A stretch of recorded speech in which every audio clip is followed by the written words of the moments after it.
New ইয়র্কে বাড়ি ভাড়া ও আবাসনের খরচ যখন অনেক বাসিন্দার জন্য বড় চ্যালেঞ্জ, তখন শহরের জমি ব্যবহার করে নতুন আবাসন তৈরির উদ্যোগ নিয়েছে সিটি প্রশাসন।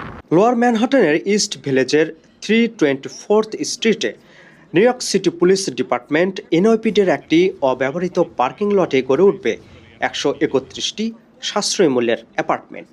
সিটি কর্মকর্তারা বলছেন, এই প্রকল্পের লক্ষ্য যাদের সবচেয়ে বেশি প্রয়োজন তাদের জন্য দীর্ঘমেয়াদী আবাসনের সুযোগ তৈরি করা।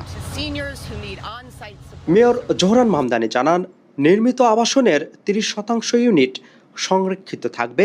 গ্রহীণ ছিলেন এমন সিটিবাসীদের জন্য। প্রকল্পটি বাস্তবায়ন করবে হাউজিং ওয়ার্কস সহ কয়েকটি অলাভজনক প্রতিষ্ঠান।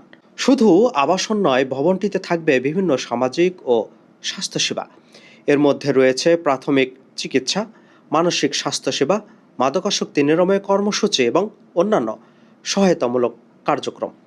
ম্যানহাটন বড় প্রেসিডেন্ট বলেন, ম্যানহাটন বর্তমানে নজিরবিহীন আবাসন সংকটের মুখে রয়েছে।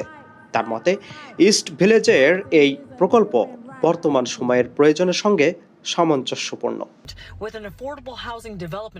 আপেল মাহমুদ, ঠিকানা news, new York. Officials say the project that will be called the ORIA delivers on the promise of putting city-owned land to better use.